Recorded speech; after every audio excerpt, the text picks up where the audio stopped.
أماني ماذا قد يخص كياني، والقلب والعينان ينتظراني، وهناك قلبي قد أتاه أهاتي، أأكذب بعد حق بياني، وأنادي وأماني وأماني، أنادي وأماني وآذاني، إذا أسمعت صوتي وأماني،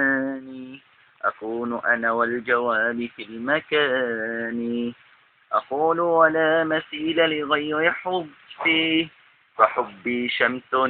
في كل آن،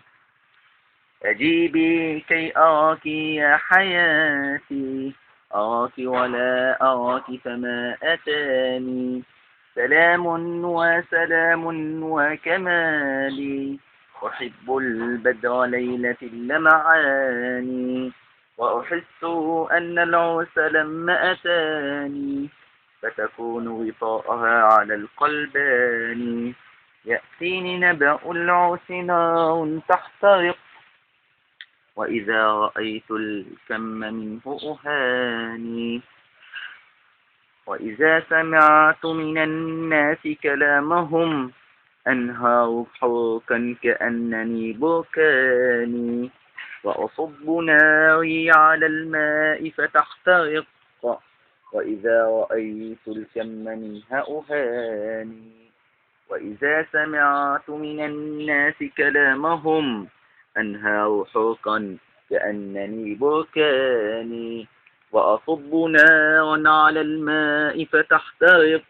ويكون بحر الحب في الغليان، فأحارب المشتاق حل دمه ما دام قال بأنني لأماني، ليست كباقي البشر بيعا للهوى، أهي سلعة للبيع والمرجان، إن جاء يوما خطيب بيتها سيكون قلبي على شر إنسان، يضرب ويقتل بلا خجل ويقول، وأقول أنها منة الرحمن، لا أستطيع بيع فؤادي ما دام للقلب في الهوى أشجاني، والكل ينظر ولا يحس بما أراه، ويظنني أنني فم ولساني، مسحون القلب تجاه حبها، وكيف لا فالسحر في القرآن، أأماني ظلم إن أردت وإن أراه، جئت إليك وللأبوين بالبرهان، ولقد حاولت على الجموع تبادل، وتماديت عامين في النسيان، وكسرت عهد الحب أحمد اسميا، وكأن حبي منة وزماني، وقال الجمع بأن لي قلب الهوى